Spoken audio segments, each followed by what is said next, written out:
Deus quer que você reine. Cristo é a nossa redenção.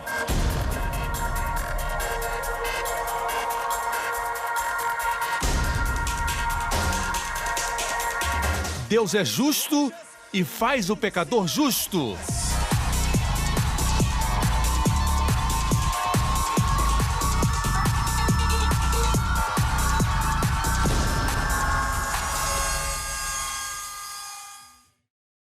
Hoje com o pastor Joseph Prince. Sorria para o seu vizinho e diga: vai ser um grande ano para você. Um ano de bondade, um ano de descanso, um ano de portas abertas. Amém? O ano que estamos vivendo tem tudo isso. Nós não saímos do ano para o outro ano. Nós acrescentamos. A forma de Deus é adicionar fé à virtude. A virtude, conhecimento. Deus nunca diz, deixe isso e vá para aquilo. Deus diz, adicione. Glória ao nome do Senhor. Estamos estudando as ofertas, especialmente a oferta pela culpa. Em hebraico, a palavra para a culpa é a palavra Hashem. Eu não sei se a palavra vergonha no inglês vem dessa palavra. Em inglês, vergonha é shame. Não sei se essa palavra veio de Hashem, mas muitas palavras no inglês vêm do hebraico. As línguas anglo-saxônicas têm algumas raízes hebraicas. Em muitas palavras, o punho da camisa no inglês é kaf e vem da letra hebraica kaf. Usaram essa letra. Hashem pode ser vergonha. Essa oferta, nas traduções mais modernas, vem definidas como oferta pela culpa. Hashem é exatamente isso, oferta pela culpa. Não é oferta pelo pecado. Era uma oferta de expiação, não era pelo pecado. Hashem quer dizer culpa. É uma oferta pela culpa. Amém? E essas 4 ofertas, ou 5 ofertas, se forem separadas, alguns unem a oferta pelo pecado e a oferta pela culpa. Se for colocado assim, são 4, mas se as separarmos, oferta de pecado e oferta pela culpa se tornam 5 ofertas. Dessas 5 ofertas, 3 delas são voluntárias. Quer dizer que você poderia trazer quando quisesse, quer dizer, quando quisesse trazer uma oferta de louvor a Deus, poderia fazê-lo. Não era algo que você era forçado ou que era obrigatório. As 3 ofertas são oferta queimada, o olá, oferta de manjares, o minká, e oferta pacífica, o shalamim. Essas 3 ofertas eram voluntárias.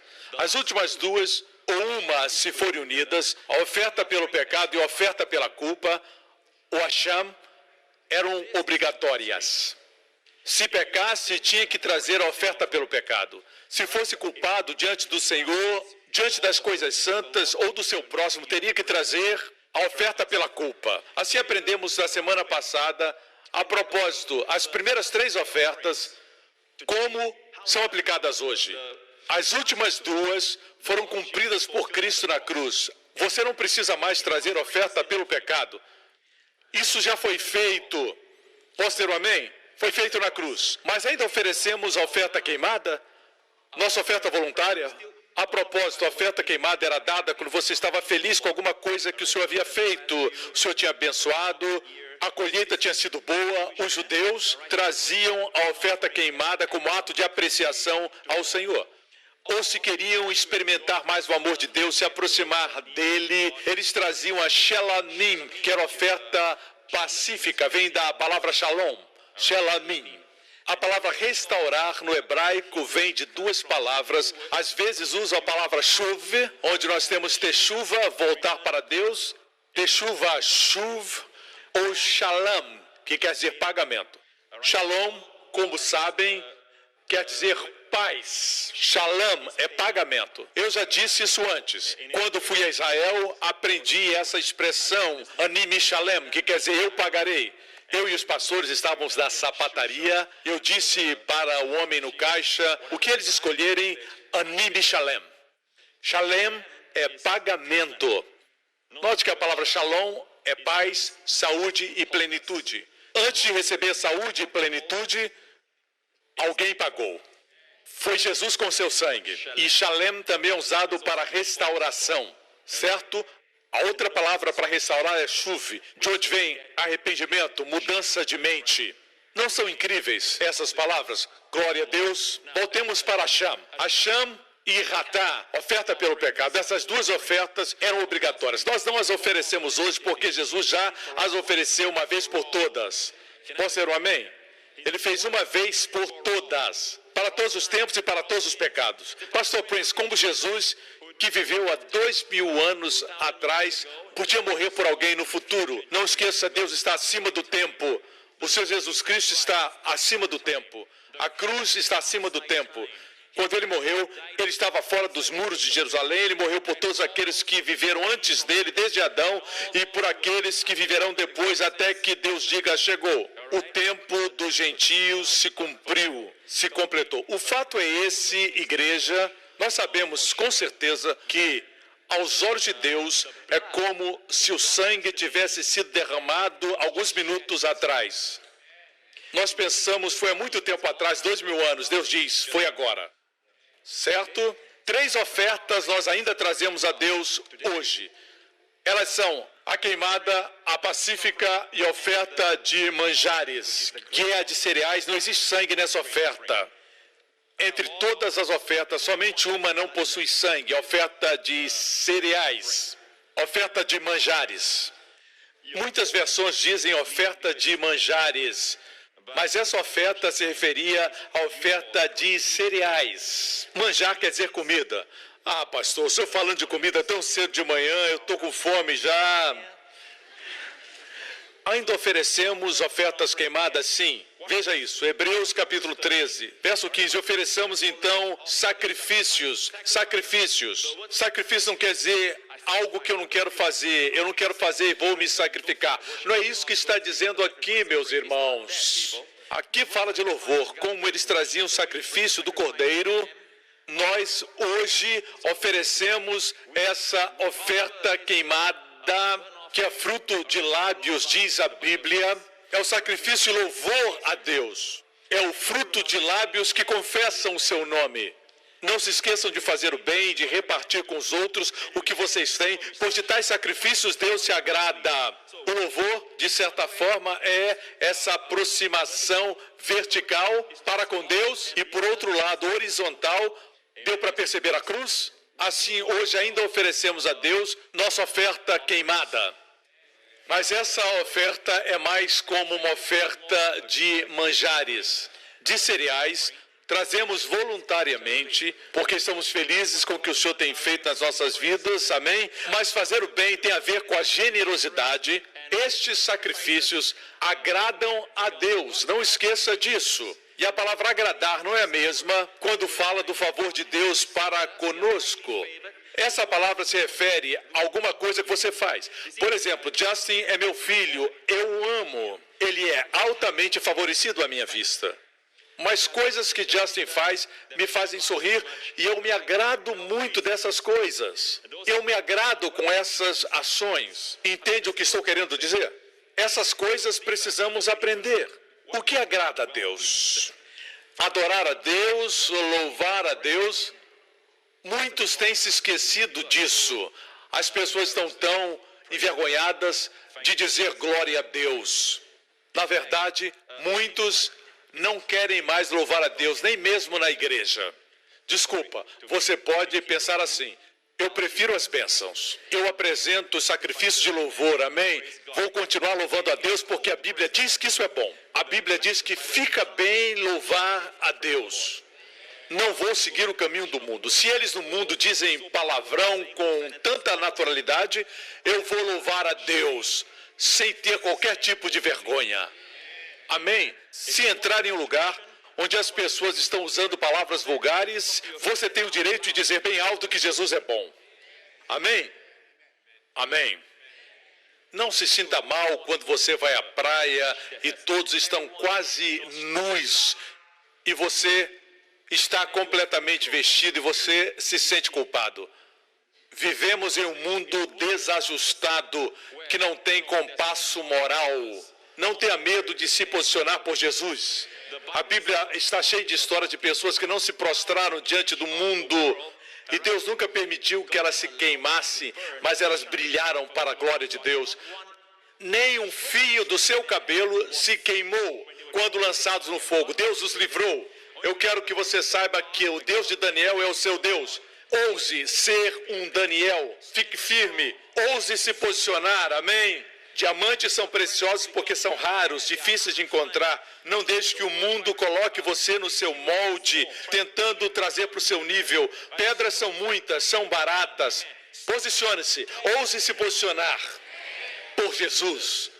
O mundo não vai gostar, o mundo vai tentar dizer que você é hipócrita, mas o fato é que quando nos posicionamos, eles dizem que somos intolerantes. Mas eles são intolerantes quanto à nossa posição. Não existe nada de errado em se posicionar por aquilo que você crê e está alinhado com Deus. Amém?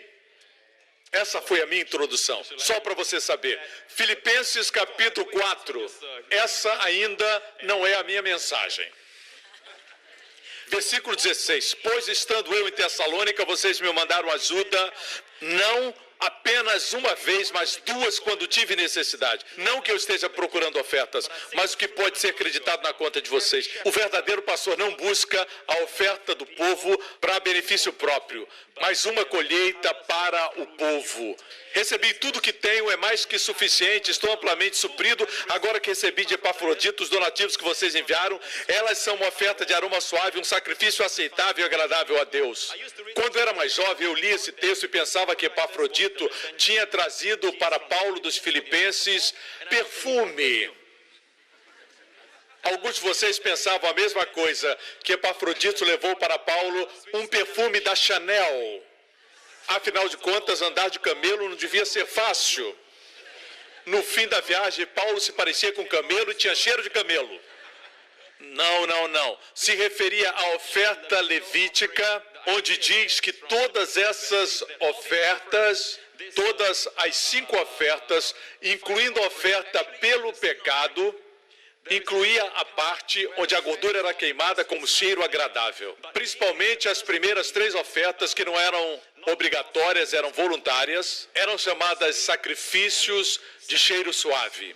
Quando alguém dava a Deus, quando você acabou de dar, subia como cheiro agradável e suave. Todas as vezes que você é generoso para Deus, é como cheiro agradável e suave. A oferta dos filipenses foi aroma suave, um sacrifício agradável a Deus. Deus gostou, Deus sentiu o cheiro do dízimo, o cheiro das ofertas. É uma oferta de louvor ao Senhor Deus, algo feito de forma voluntária. Amém? Eu falei do dízimo, mas não sou daqueles que dizem que você tem que dizimar. Se recebeu essa revelação, seja dizimista. Amém? Continua dizendo, o meu Deus, o fala que tem referência ao versículo anterior. O meu Deus suprirá todas as necessidades, de acordo com as suas gloriosas riquezas em Cristo Jesus. Paulo falava com os filipenses, mas a palavra de Deus se aplica a nós hoje. Veja, como eles tinham doado a Paulo, Paulo diz, o meu Deus, de forma pessoal, o meu Deus suprirá todas as necessidades. Não esqueça dessa dinâmica da adoração a Deus. Quando você adora a Deus, não se apresse, não corra para colocar o dinheiro na salva de ofertas. Como quem diz, o momento de louvor terminou, agora é hora da oferta. Não, a hora da oferta é uma hora de oferta de louvor. Levítico 1, versículo 1. Da tenda do encontro, o Senhor chamou a Moisés e lhe ordenou, diga o seguinte aos israelitas, quando alguém trouxer um animal como oferta ao Senhor. Você lembra que falamos sobre isso na semana passada? A palavra oferta é a palavra korban, e korban significa oferta de aproximação, oferta para se aproximar. E essa palavra korban vem da palavra hebraica karav. Korban vem da palavra hebraica karav. E quando alguém trouxer karav, literalmente quer dizer, quando alguém se aproximar com uma oferta de aproximação, entendeu? Jesus, quando foi à cruz, nos aproximou de Deus.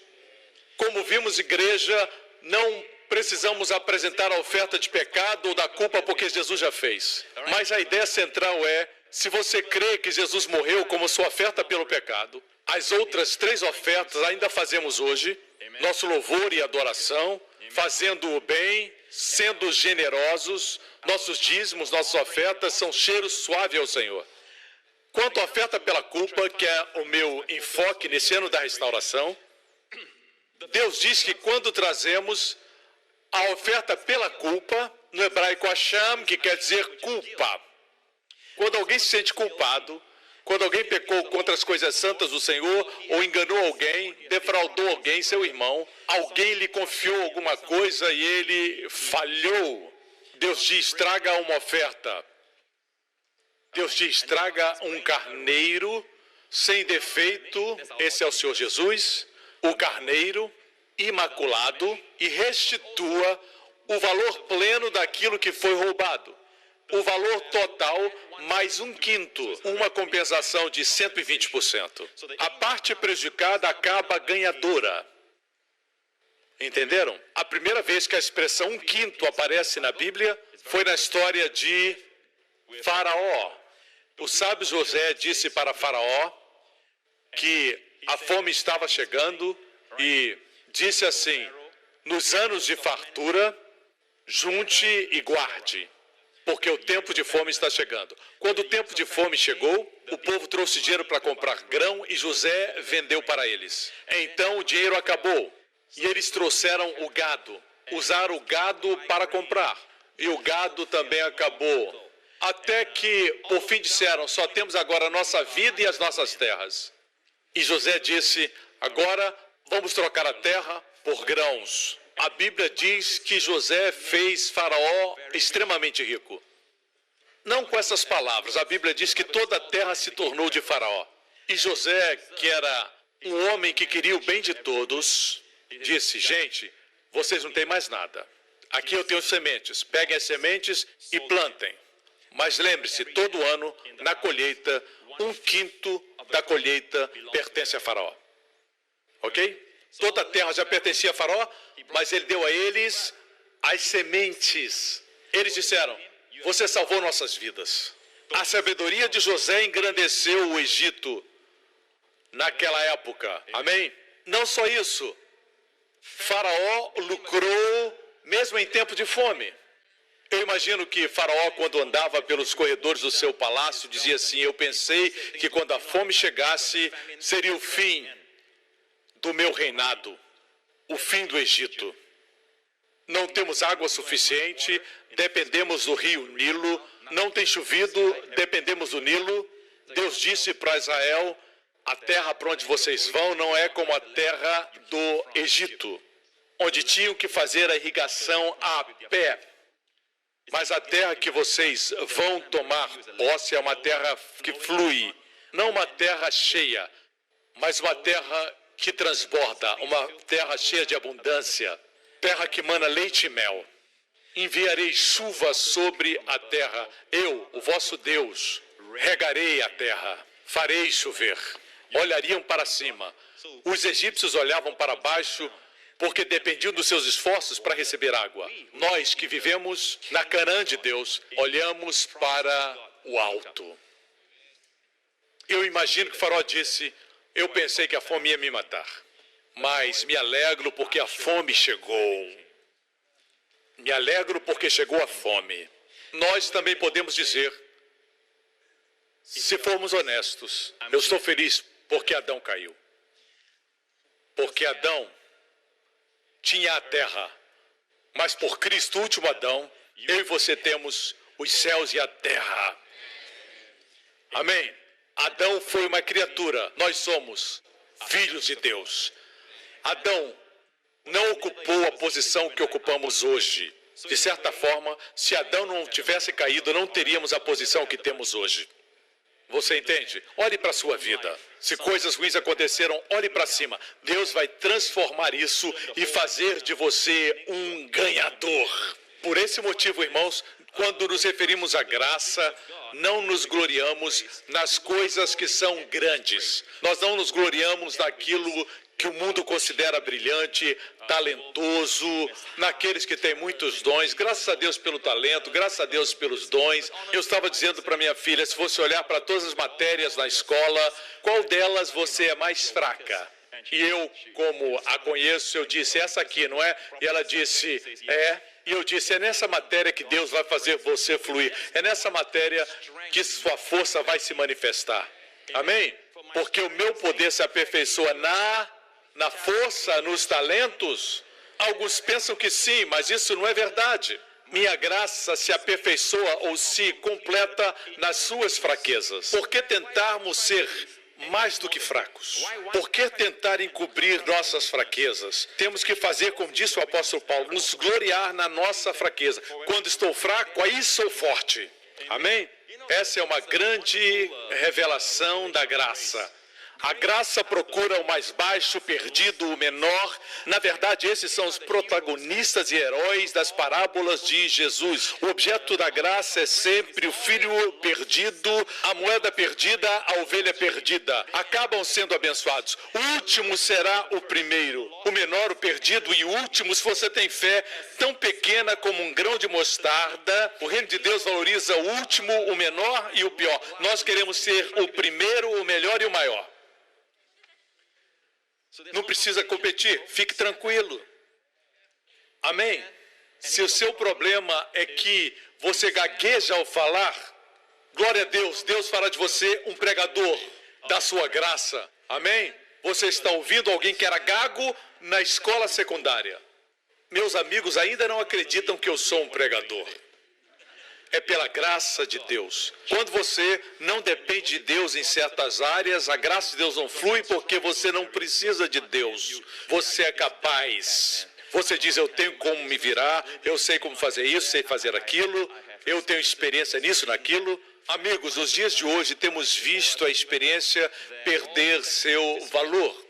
O dinheiro tem perdido valor. A economia está fracassando, tudo está fracassando. Exceto Deus. Essa não é minha mensagem hoje. Nós paramos a semana passada dizendo que quando pecamos, trazemos uma oferta. Nos aproximamos, não fugimos de Deus. Mencionamos que José, um tipo de Cristo, disse para os seus irmãos, vou colocá-los na terra de Gozém. E Gozém significa proximidade, lugar de proximidade. Você lembra, com todo o seu poder, viu os seus irmãos ali, com toda a sua posição, poder e influência, como ele usou o seu poder? Irmãos, eu sou José, aproximem-se de mim. Eram os irmãos que o haviam vendido muitos anos antes. Tipifica Jesus quando retornar para Israel. Ele dirá a Israel, eu sou o irmão Jesus, aproxime-se. Não fiquem tristes porque me venderam. Incrível. Incrível graça. Uau! Eu digo uau! Eu quero dizer algumas coisas que vão aclarar algumas questões, já que estamos falando de aproximar. Estamos todos próximos a Deus. E estamos numa posição de proximidade. Mas é um lugar, uma posição. Se analisarmos Efésios 2, portanto, lembrem-se de que anteriormente vocês eram gentios, ele está falando com gentios, falava com este povo. Vocês eram gentios por nascimento e chamados incircuncisão pelos que se chamam circuncisão, feita no corpo por mãos humanas. Os judeus nos chamam incircuncisos. Veja que Davi diz de Golias, quem é esse incircunciso filisteu? Quando dizem isso, eles não estão sendo rudes, eles estão dizendo que nós não somos do concerto, eles são do concerto. O concerto era simbolizado pela circuncisão. Naquela época, vocês estavam sem Cristo, separados da comunidade de Israel, sendo estrangeiros quanto às alianças da promessa. Paulo dizia, antes eram gentios, estavam distantes de Deus, distantes da aliança de Deus e suas promessas, sem esperança e sem Deus no mundo. Mas agora, diga agora, em Cristo Jesus, vocês que antes estavam longe, foram aproximados mediante o sangue de Cristo. Se analisarmos a palavra aproximados, é a palavra grega angos. E essa palavra denota um lugar de proximidade. a posição de proximidade. Hoje estou falando do lugar e quero que você se conscientize que deve se aproximar deste lugar. Entenda que está próximo a Deus. Por muitos anos, Deus é minha testemunha, por muitos anos, sempre que eu orava, dizia, Pai, eu venho a Ti. Porque eu ouvia as pessoas dizerem isso. Pai, venho a Ti. Deus disse, por que você vem a mim? Onde está você e onde estou eu? Deus me disse, eu nunca abandono você, porque você diz, Pai, eu venho a Ti. Porque nós ouvimos as pessoas falarem. São pessoas que não vivem a realidade da presença de Deus, espiritualmente falando. Eu sinto a presença de Deus. Eu sei que Deus está próximo a mim. Por isso eu digo, Pai. Precisamos também aprender isso. Precisamos experimentar nosso lugar de proximidade. E note que proximidade não é porque nós somos bons, não é porque fizemos algo bom, mas é porque fomos aproximados pelo sangue de Cristo. O sangue foi derramado. Nós fomos aproximados pelo sangue de Cristo. Estamos próximos porque o sangue de Cristo nos aproximou. Um antigo hino diz assim, próximo, muito próximo de Deus. Não poderia estar próximo, mas da pessoa do seu Filho, eu estou tão próximo quanto Ele. Tão querido de Deus, mas querido não podia ser. Mas com o amor que amou seu Filho, assim é seu amor por mim.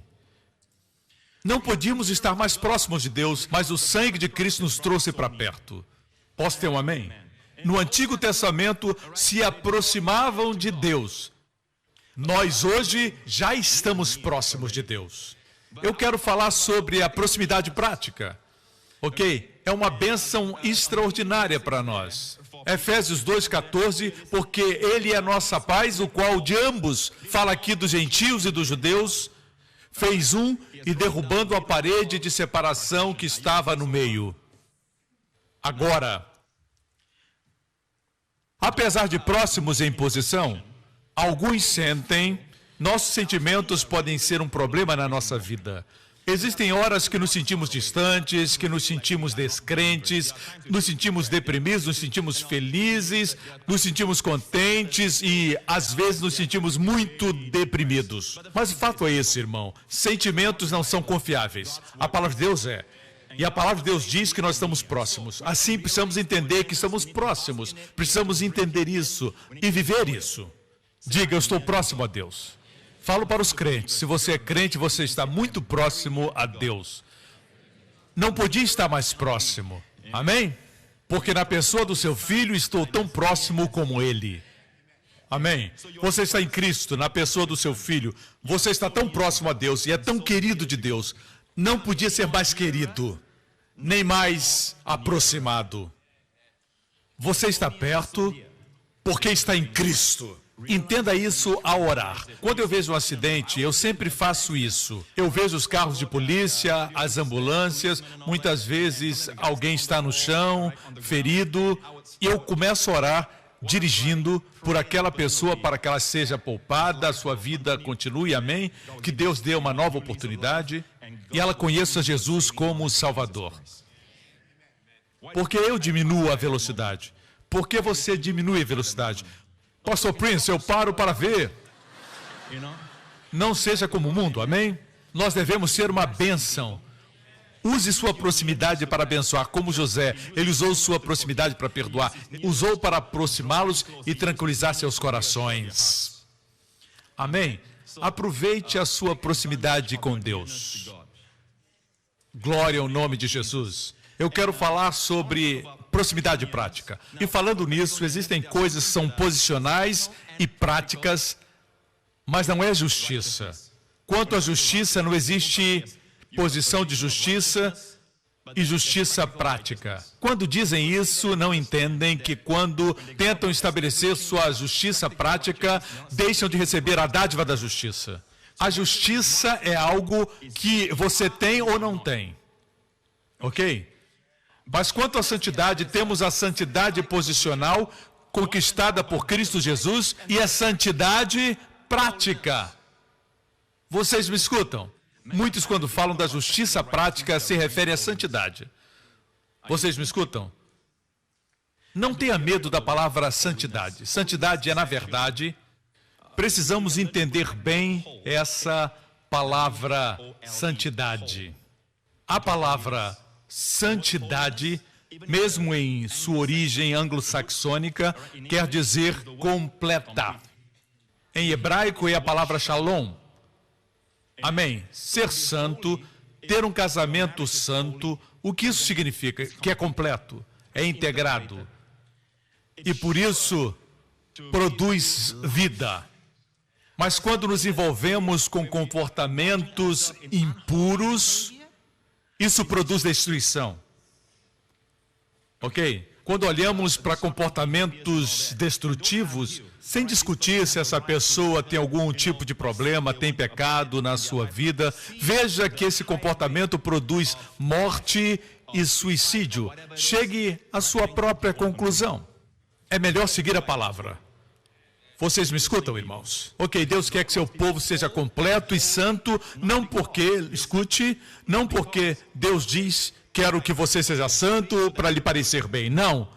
Deus quer que você seja como Ele. Sede santos como eu sou santo. Deus quer que você seja feliz. Deus quer que você viva amor, alegria e paz. Deus quer o melhor para você, que seja completo. Mas você não pode ser santo sem primeiro receber Jesus Cristo, amém? E se tornar justo. Pode ser um amém? Muitas vezes, quando as pessoas falam da justiça, em termos de prática, se referem à santidade. Tendo dito isso, tem a santidade posicional, santificação e a santificação progressiva. Mas não quanto à justiça. Também existe uma proximidade de Deus, amém? Mas existem aqueles que são próximos de Deus de forma prática. Quantos entendem isso? Deixa-me explicar. A Bíblia nos ensina isso. Você sabe que Jesus tinha 70 discípulos? Sabemos que tinha 12, mas a Bíblia diz que ele tinha 70. Veja aqui, Lucas capítulo 10. Eu vou provar para alguns que talvez estejam duvidando. Aqui está. E depois disso designou o Senhor ainda outros 70 e mandou-os de 2 em 2 a todas as cidades e lugares. Ele designou 70 discípulos. Ele tinha os 12, mas também tinha 70 outros. Eles eram salvos? Eles eram seguidores de Cristo? No mesmo capítulo, no versículo 17, e voltaram os 70 com alegria, dizendo, Senhor, pelo teu nome até os demônios se nos sujeitam. E você diz, glória a Deus, não tinha só 12, ele tinha 82.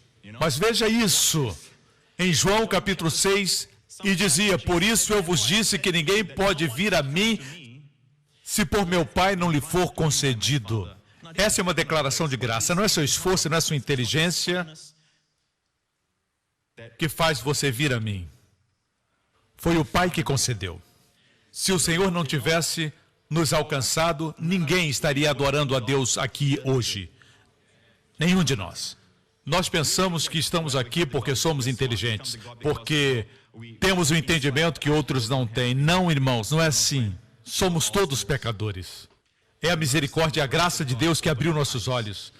O fato de estarmos aqui hoje não é motivo para olharmos para os outros, julgando-os e dizendo, eles são tão maus, mas é para irmos a eles dizendo, eu já fui como você, mas a graça me alcançou. Posso ter um amém? Veja isso. Quando ele fez essa declaração de graça, as pessoas não gostam da graça. Quando Jesus estava em Nazaré, ele disse, o Espírito de Deus está sobre mim para curar os quebrantados, para libertar os cativos, e ele fechou o livro, e depois disso ele disse, hoje se cumpriu essa palavra. Eles disseram, não é esse o filho de José, o carpinteiro? Mas quando ele disse, existiam muitas viúvas nos dias de Elias, mas ele não foi enviado a nenhuma delas, exceto para uma mulher gentia. Eles ficaram irados. Ele continuou falando, existiam muitos leprosos em Israel, mas nenhum foi purificado pelo ministério de Eliseu, exceto um gentio chamado Naamã. Eles ficaram ainda mais irados. Por quê? As pessoas não gostam da graça. Porque se orgulham da posição, das realizações, da cultura e da educação. Jonas esqueceu que foi a misericórdia de Deus que o salvou. Ele não queria levar as boas novas porque sabia que Deus seria misericordioso com aquele povo. Ele sabia disso, por isso fugiu da sua responsabilidade, fugiu de Deus. Não quis pregar em Nínive, que era a capital da Síria. Se recusou de ir, porque ele sabia que Deus é bom. O que fazemos com o nosso conhecimento? É o orgulho. Orgulho da posição, orgulho do nome, orgulho do conhecimento, orgulho da educação. E o pior orgulho, como o de Jonas, era o orgulho da graça. Você acredita na graça e diz, aquela igreja não crê na graça, aquele pastor também não. Isso é orgulho. Por que você usa a graça para dividir? O povo diz que é por causa de mim. Mas é por causa de vocês. O que aprendemos é pela graça e misericórdia de Deus. Veja isso. Não gostaram quando Jesus disse, ninguém pode vir a mim se por meu Pai não lhe for concedido. Desde então, muitos dos seus discípulos tornaram-se para trás e já não andavam com ele. Foram os 70. Como eu sei? Porque então Jesus disse aos 12, querem ir também? É interessante. O que o Senhor disse quando os 70 foram embora? Ele disse, vocês também não querem ir? Eu gosto da forma como Jesus age. Ele não disse, desculpa aí as minhas palavras duras, eu não queria ofender vocês. Mas o fato é que quando entendemos essa verdade, chegamos à conclusão que somos mordomos. Porque assim como você veio do ventre da sua mãe nu, você vai voltar nu. Amém? Às vezes é bom falar essas coisas. Porque nós temos essas questões na igreja. Não tenha medo de ser humilde. Deus dá graça ao humilde. A água busca os lugares mais baixos. Amém? Deus dá graça ao humilde, mas resiste o orgulhoso. Como você resiste o diabo, Deus resiste o orgulhoso. O objetivo da história de Jó e dos seus sofrimentos é apresentar o momento quando ele aprende que ele não é nada sem Deus. Humilhar-se e glorificar a Cristo como maior. Alguns se estribam em si mesmos. Amém? Por isso ficam com raiva quando a graça está sendo pregada. Eles dizem, não existe lugar para a minha glória. Não é nada que eu possa fazer. Você quer fazer as coisas para receber glória. Eles dizem graça, graça, graça. Vocês só ficam falando em graça. Dessa forma eu não vou receber glória. Você quer ir para o céu e dizer, digno é o Cordeiro, e eu, um pouquinho. Por isso você se estriba no eu. Deixe-me dizer, enquanto existe 10% de você mesmo, você não poderá adorar a Deus com espírito de liberdade. Tudo é Jesus. Quando falamos que Jesus é nossa justiça, alguns não aceitam.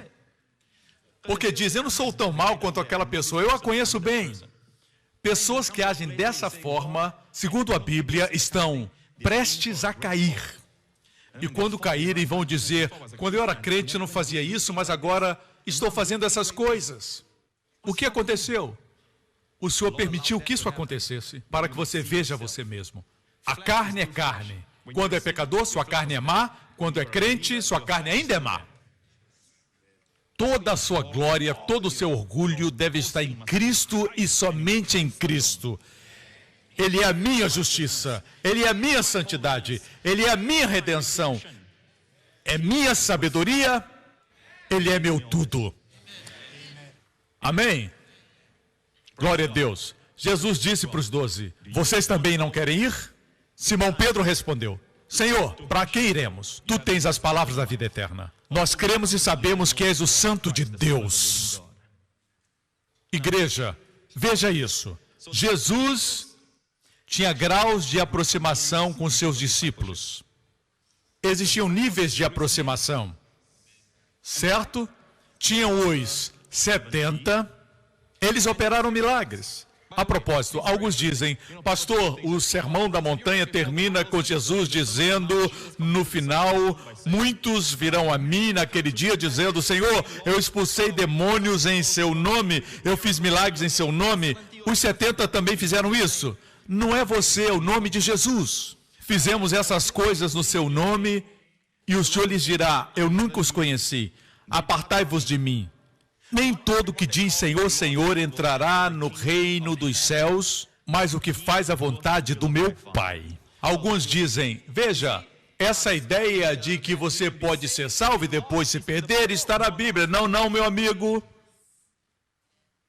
Esses 70 eram discípulos, mas não eram salvos. Não eram salvos, nem os 12 eram salvos. Como o Senhor diz isso? Eles eram discípulos. Ninguém pode ser salvo sem o sangue de Jesus derramado. Eram discípulos, seguidores, mas não eram salvos. Os 70 professavam ser discípulos. Os 12 eram sinceros. Mas veja o que diz o versículo 70. Jesus diz, não fui eu que escolhi os 12, todavia um de vocês é um diabo. Pensa que ele não sabia? Falava de Judas Iscariotes, para que alguém aqui não diga, será que ele falava de mim? Não, ele falava de Judas Iscariotes. Eu não ia mencionar esse versículo para você ficar pensando, mas não queria deixar você preocupado. Ele se referia a Judas, filho de Simão Iscariotes, que embora fosse um dos 12, mais tarde haveria de traí-lo. Amém? Nenhum deles era salvo, mas um era um diabo. Esse não era salvo mesmo. Um estava possuído pelo diabo, mas a verdade é essa. Não pode usar esse argumento. Até Judas fez milagres. Então, de quem ele falava no Sermão da Montanha? Falava que só entraria no reino aquele que fizesse a vontade do Pai. E qual é a vontade do Pai? A vontade do Pai é que crescem nele.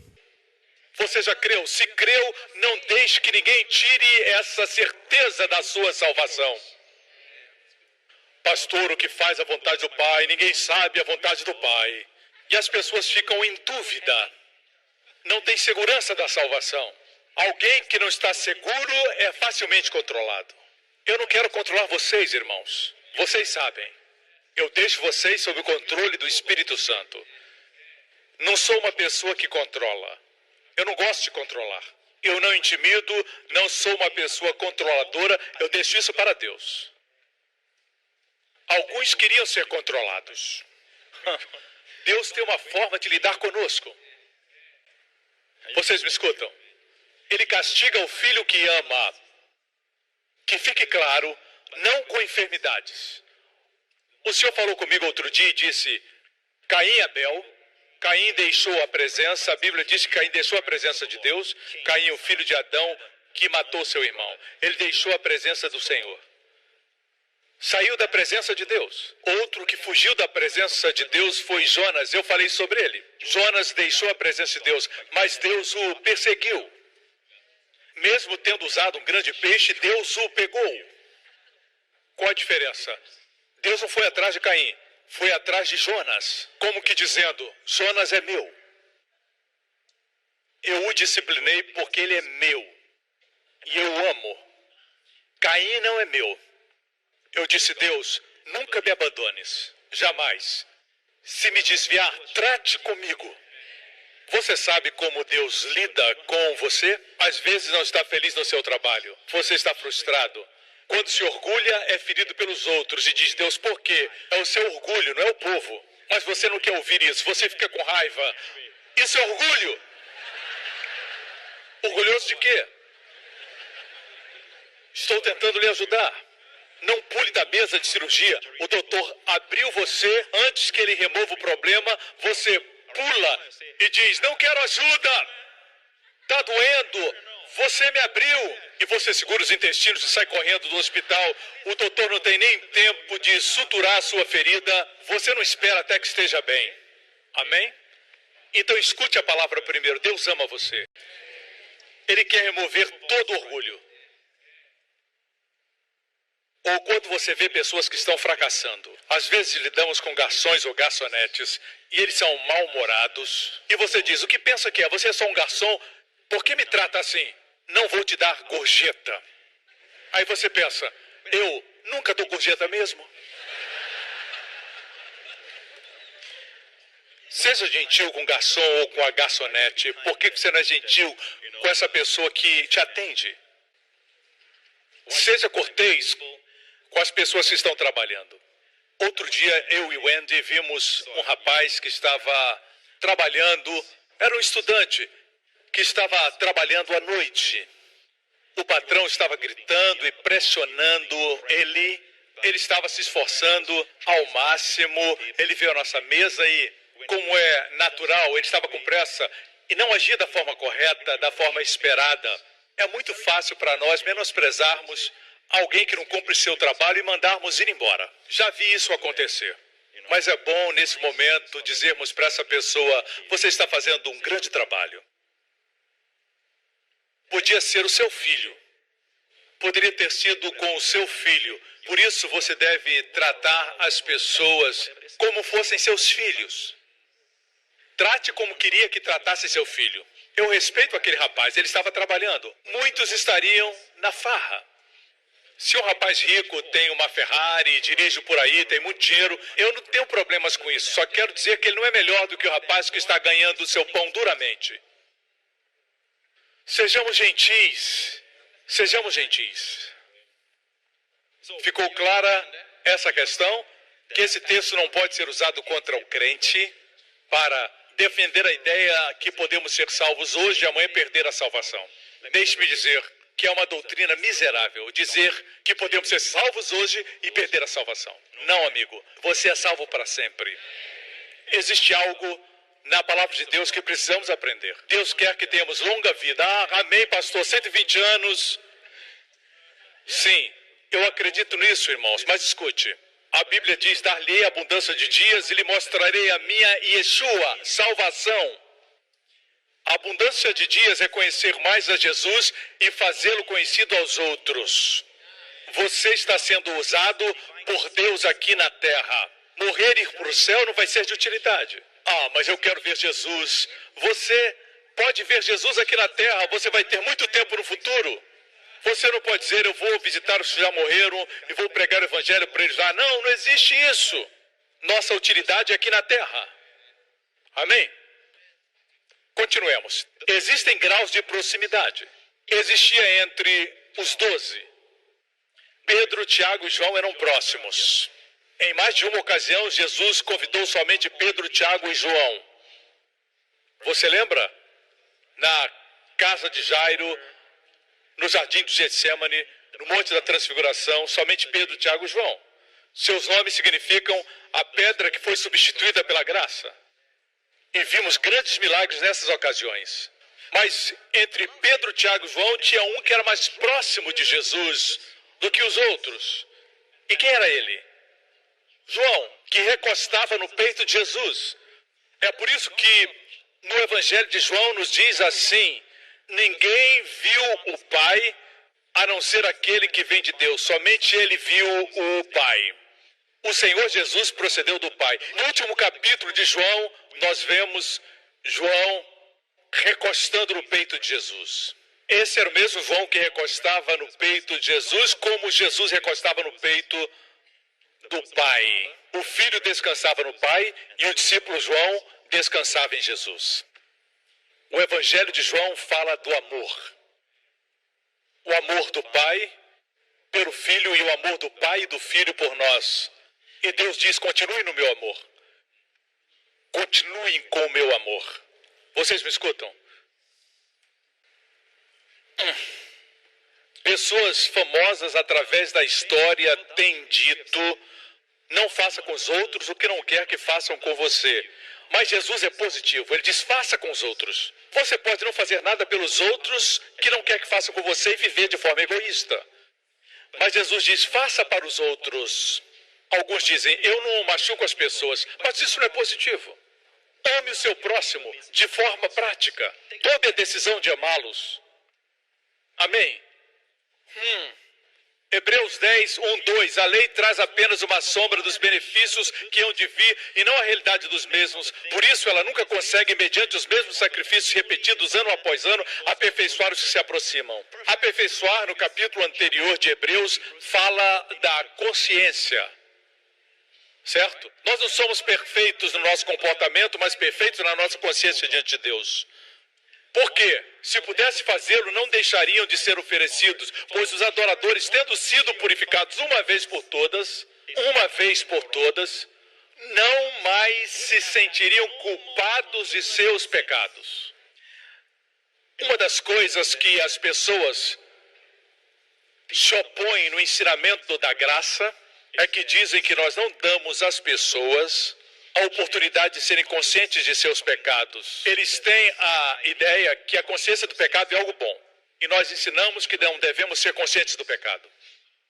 A verdade é que, mesmo que você não seja consciente do pecado, no mundo em que vivemos, essa consciência vai existir.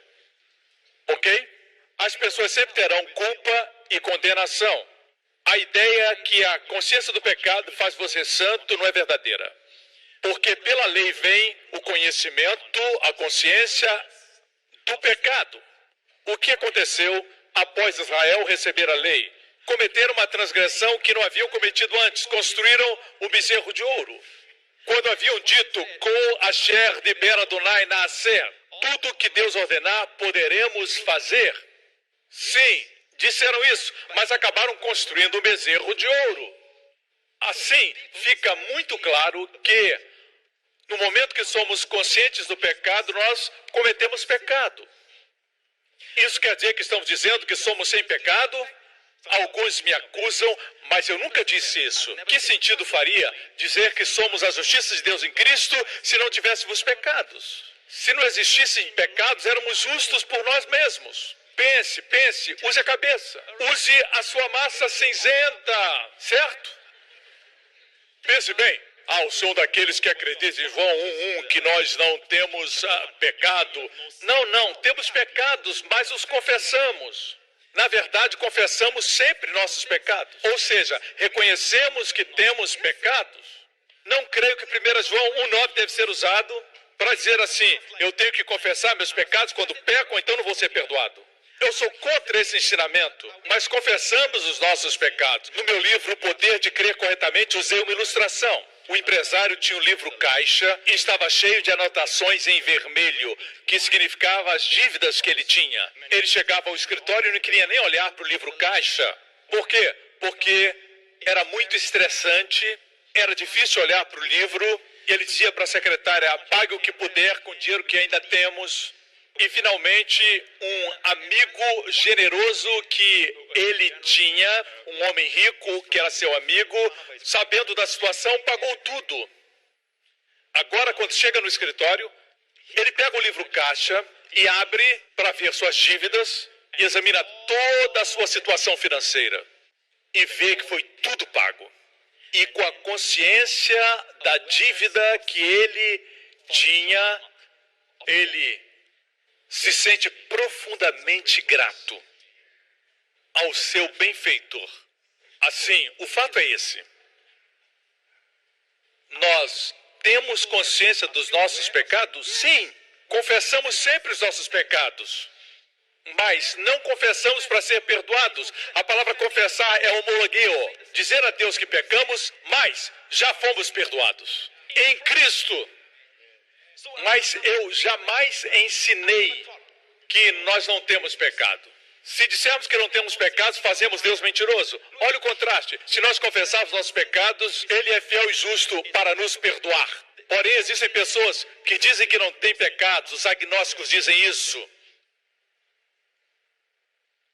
Eu nunca disse isso. Se dissermos que não temos pecados, por que confessar que somos a justiça de Deus em Cristo? Amém. Glória a Deus. A Bíblia diz, os sacrifícios de cordeiros, bezerros, ano após ano, sacrifícios repetidos no altar em Israel, tivessem funcionado pelo menos uma vez, os adoradores, tendo sido purificados uma vez por todas, não mais se sentiriam culpados de seus pecados. É a Bíblia que diz, irmãos, se o sacrifício tivesse funcionado, não teríamos consciência do pecado. Se o pagamento fosse suficiente para cobrir a dívida, mesmo que o livro caixa fosse grosso, se o pagamento fosse suficiente, não haveria mais dívida. Isso quer dizer que às vezes você não olha para as suas antigas dívidas? Claro que sim. Às vezes eu digo, Deus, eu sou uma pessoa tão orgulhosa, sou temperamental. Tudo bem falar isso, mas não confesso para ser perdoado. Confesso porque já fui perdoado.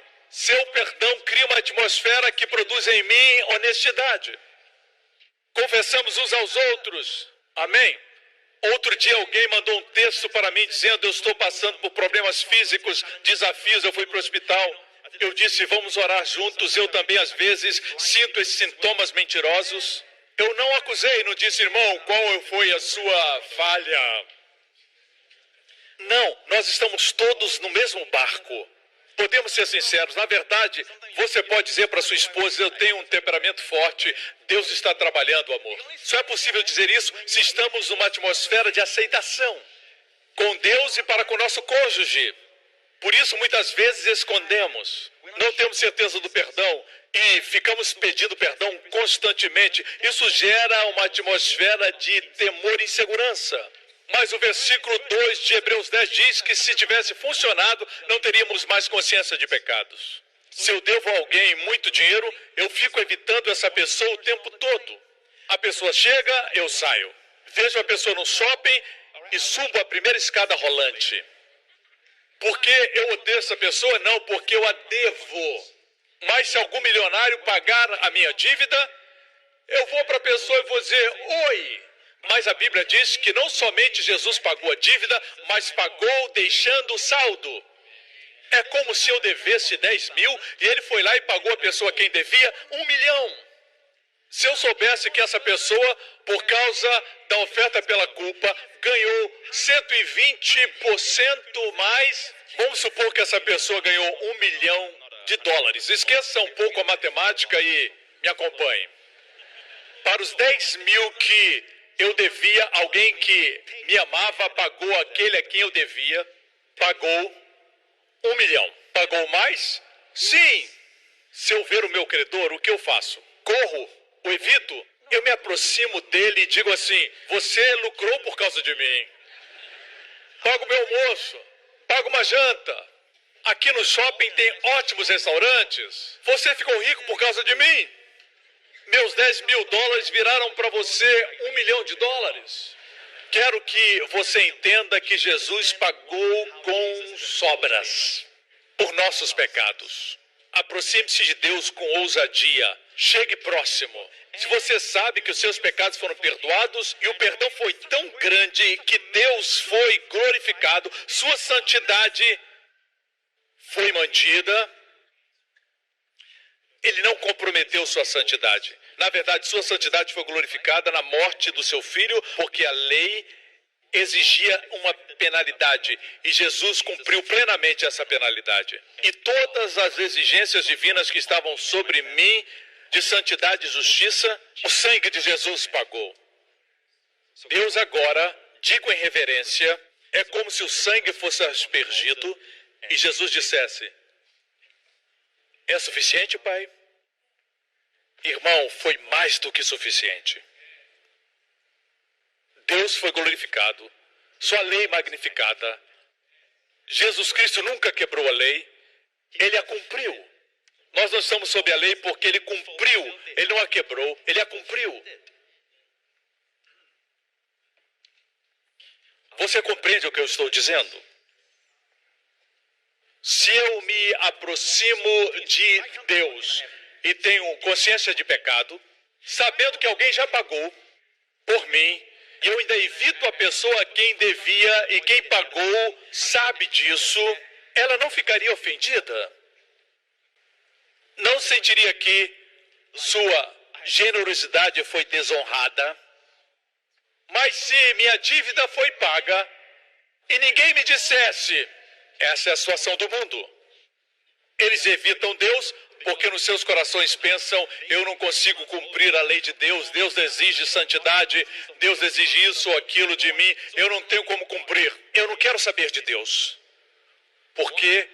Porque não suporto a acusação da consciência. É uma coisa que você não pode fugir. Pode subir a mais alta montanha, descer ao mais profundo do mar. A consciência acompanha. Essa consciência, o conhecimento interior, deve ser aspergido pelo sangue de Jesus, para que não tenha mais dívida na consciência. E se os meus pecados foram pagos, mas se minha dívida foi paga e a pessoa que veio dizer para mim que alguém pagou a minha conta é alguém que não sabe muito das coisas, é alguém que não tem o conhecimento apropriado daquela questão e diz para mim que eu tenho que pagar ainda alguma coisa, eu vou continuar com a consciência do pecado. Por isso, existem crentes que têm consciência de pecado porque isso ouviram do púlpito. Não houve clareza. Existem pessoas, sinto em dizer até pregadores, que preferem que você tenha consciência de pecado para controlá-lo, dizendo faça isso, faça aquilo.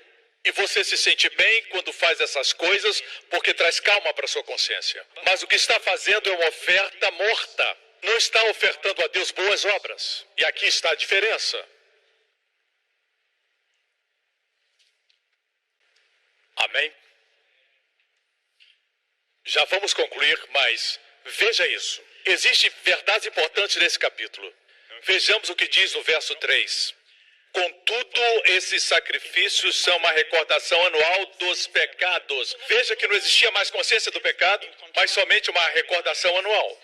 Existem igrejas que dizem que temos que relembrar as pessoas dos seus pecados e não ensiná-las a não ter consciência do pecado. Eu estou do lado da Bíblia. Eu testifico a obra perfeita, a obra completa de nosso Senhor Jesus Cristo, que glorificou tanto a Deus que um sacrifício pelos pecados foi suficiente. Por isso não devemos ter mais consciência do pecado como os judeus tinham no Antigo Pacto. Tinham que sacrificar todos os anos porque o sacrifício não era perfeito. Por isso nunca tinham a consciência tranquila. Nossa consciência é tranquila porque temos o sacrifício perfeito. Vejamos o versículo 4. É impossível que o sangue de touros tire os pecados. Verso 9, então disse, eis que venho para fazer a tua vontade, ó Deus. Primeira coisa importante. A primeira, a vontade de Deus. Jesus disse, nem todo que me chama de Senhor, mas aquele que faz a vontade do meu Pai. Vemos aqui a vontade do Pai.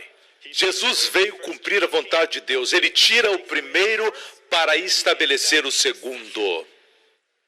A primeira coisa importante é a vontade de Deus. E qual a vontade de Deus? Tirar o primeiro para estabelecer o segundo. Tirar o Antigo Testamento, que diz que se obedecermos temos as bênçãos, se desobedecermos temos a maldição. Deus quer tirar isso fora e estabelecer o segundo, que é a graça. O primeiro é a lei, o segundo é o novo concerto, graça.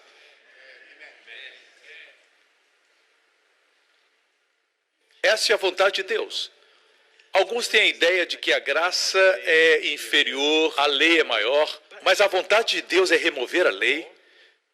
A lei nunca foi vontade de Deus. O homem é que pediu. Assim Jesus diz, Pai, eu vejo em seu coração que o Senhor não quer mais lidar com as pessoas, abençoando quando obedecem e amaldiçoando quando desobedecem. Vejo seu coração, Pai.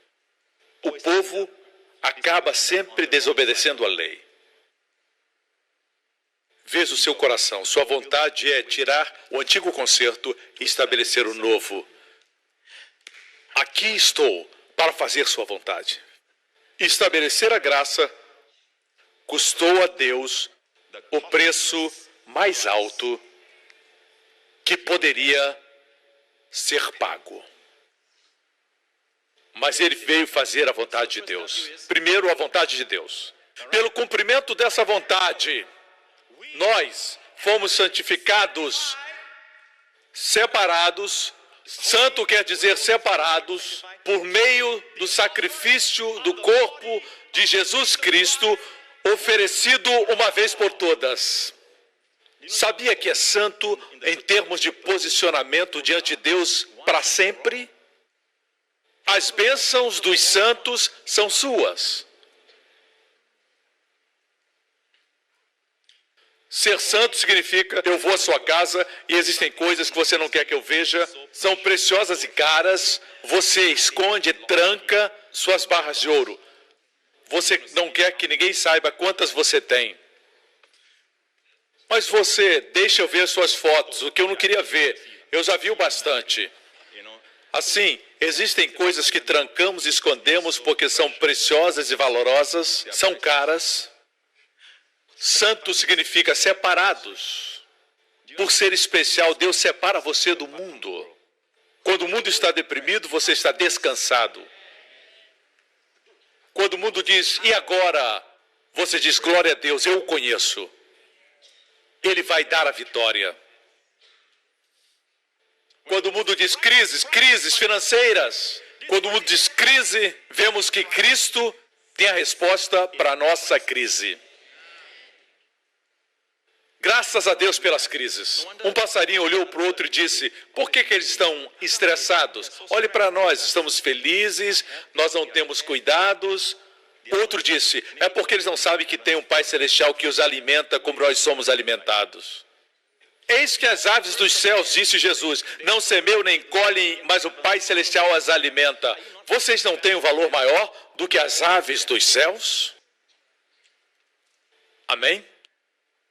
A segunda coisa importante, dia após dia todo sacerdote apresenta-se e exerce seus deveres religiosos repetidamente, oferecendo os mesmos sacrifícios que nunca podem remover os pecados. Mas este sacerdote, Jesus Cristo, você não se alegra que ele veio como homem? Este sacerdote acabou de oferecer sacrifício pelos pecados e assentou-se à direita de Deus.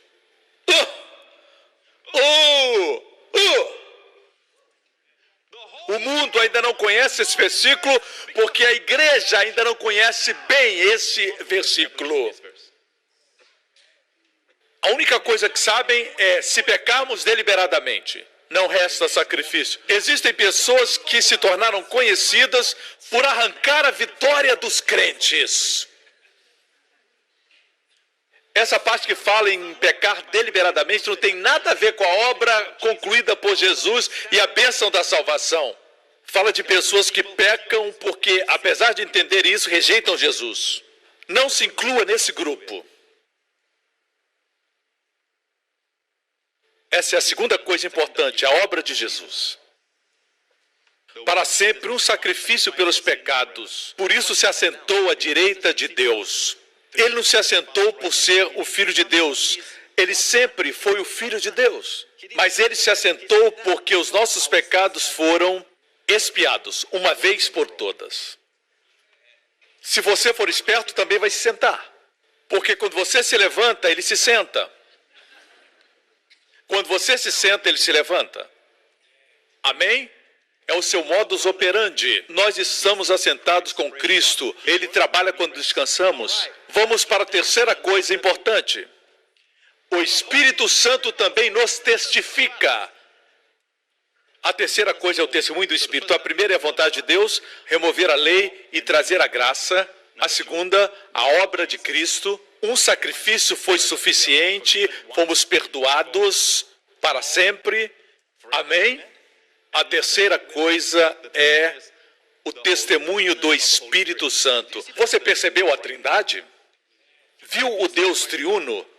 A vontade de Deus, o Pai, a obra de Jesus, o Filho, e o testemunho do Espírito. O Espírito Santo também testifica a esse respeito.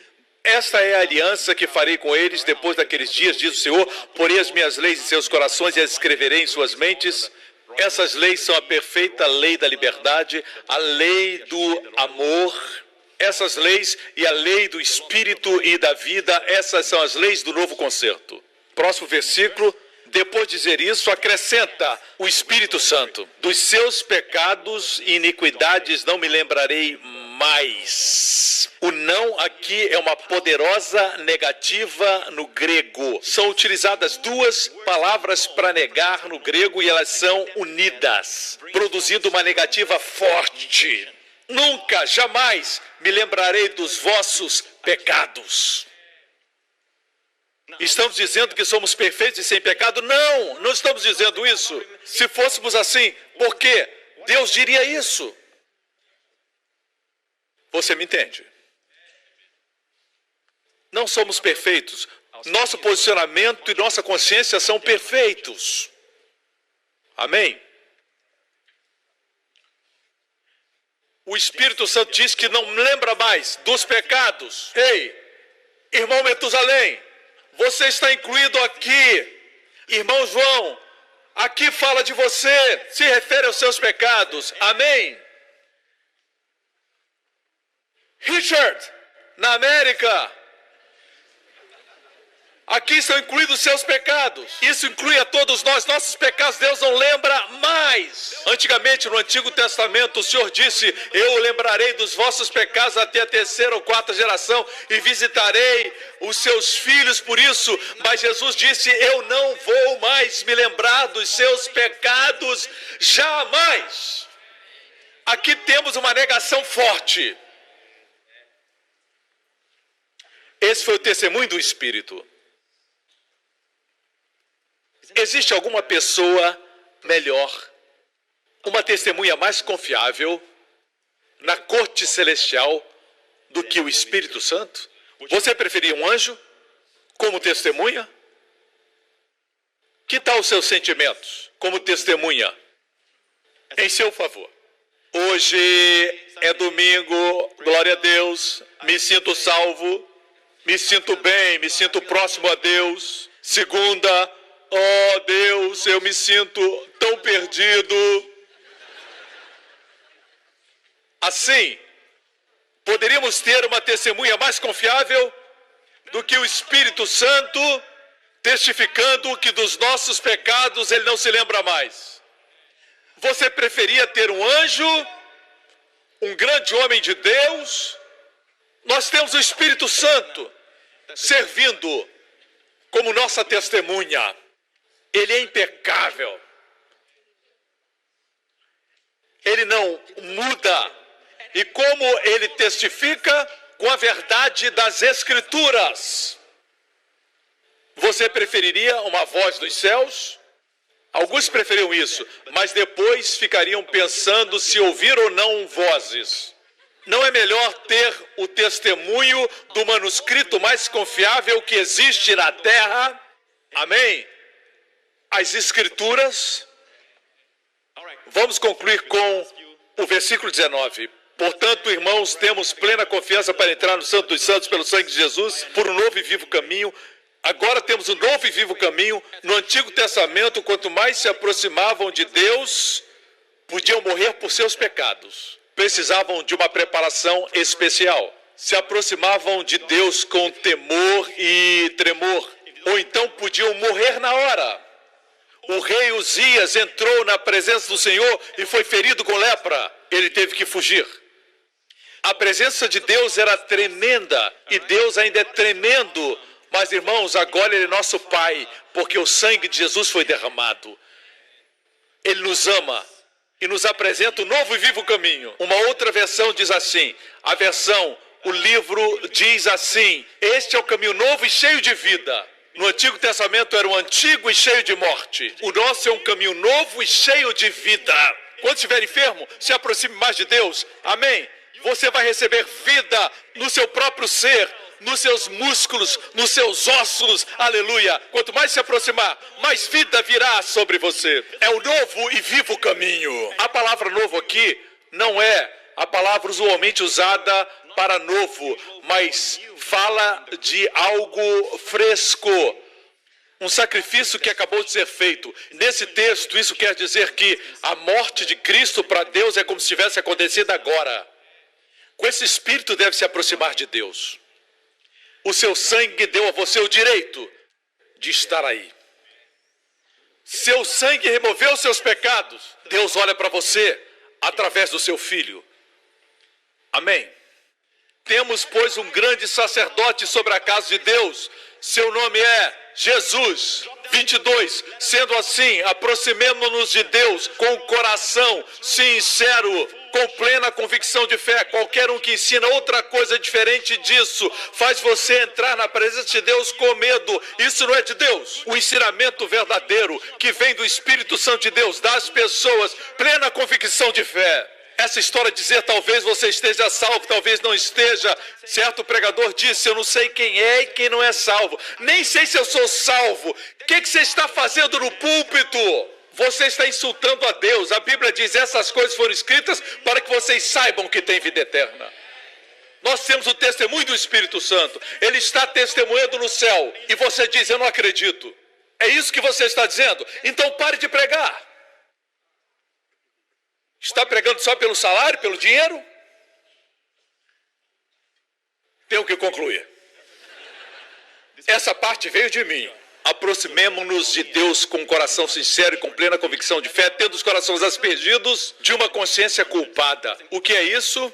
É quando você se aproxima de Deus e diz, eu ainda devo a Deus. Eu pequei. Lembra o que você fez ontem? Lembra o que fez hoje? Pecou. Isso é a consciência culpada. Veja o sangue de Cristo e não o que você fez. Irmãos, se vocês têm um hábito ruim, quando você se aproxima de Deus, isso é apagado. Amém? Vou ler um depoimento e vou concluir. Tenho que terminar. Assim, outro dia continuamos. Vou concluir. Pastor George Motley, de Illinois, Estados Unidos. Eu sou filho de pastor e fui batizado com 8 anos de idade.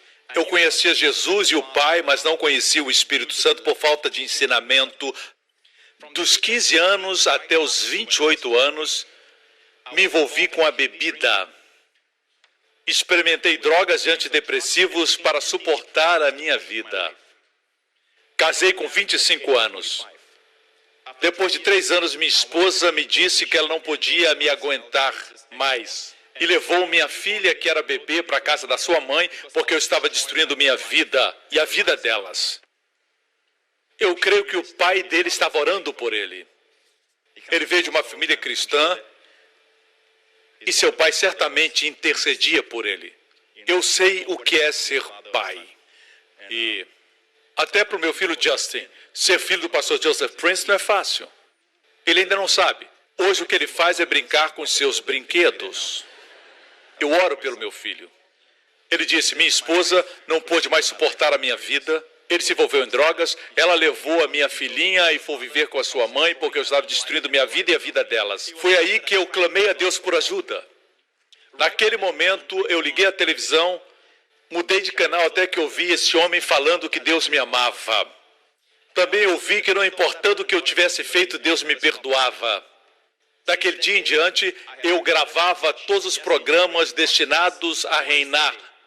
Fiz isso por 2 anos. Durante este tempo, vou mostrar como o meu ensinamento é perigoso. Durante este tempo, eu parei de beber. Eu parei de experimentar drogas. E parei de tomar antidepressivos instantaneamente, sem efeitos colaterais. Também recebi o batismo no Espírito Santo e em 2 semanas falei em línguas escutando o pastor Prince pregar sobre este assunto. Em 2011, depois de 5 anos de meditação e estudo sobre a obra realizada por Cristo na cruz, fundei um ministério baseado na graça. Comecei a levar essa mensagem para os asilos, para outras igrejas, além do culto que tínhamos aos sábados. Também tenho trabalhado na unidade das igrejas, promovendo uma reunião por mês de diferentes igrejas, falando da obra realizada por Cristo. Minha esposa viu a mudança na minha vida e resolveu não me deixar. Celebramos 10 anos de casados no mês de julho. Agora temos 2 filhas, uma de 7, outra de 5. Aprendendo o Evangelho da Graça através do ministério de Joseph Prince, transformou um homem deprimido e bêbado em um pastor saudável que prega a mensagem da graça em todo lugar. Glórias ao Senhor Jesus. Obrigado, pastor Prince, por revelar o Evangelho da Graça para mim. Amém. Assim, Graças a Deus por esse testemunho. E existem muitos outros. Eu escolhi este hoje. Amigo, é por isso que o mundo perdido clama. Ele clama por essa mensagem. Não vamos nos comportar como o mundo. Não vamos ser pessoas que desprezam os outros, como o mundo faz. Vamos ajudar. Vamos ser amigos para com eles. E vamos, acima de tudo, proclamar o evangelho de nosso Senhor Jesus Cristo. Deus é nosso inimigo. Deus quer perdoar, abençoar, dar vida abundante. Amém? Amigo, se você está aqui hoje e você nunca recebeu Jesus como seu Salvador, faça essa oração comigo agora. É a maior e mais importante oração. Vai convidar Jesus para entrar na sua vida, não vai mais confiar em você mesmo, mas em Cristo. Se essa pessoa é você, onde você estiver agora, faça essa oração. Diga: Pai Celestial, eu creio que o Senhor me ama e que enviou Jesus Cristo como meu substituto na cruz. Todo julgamento, toda condenação e punição que era contra meus pecados, caiu sobre ele. E ele levou todos os meus pecados. Ele disse: está consumado. Porque meus pecados foram tirados, de uma vez por todas, com um sacrifício. Obrigado, Pai, porque no terceiro dia, o Senhor ressuscitou dos mortos. E Jesus Cristo é hoje meu Senhor, meu sumo sacerdote, meu Salvador.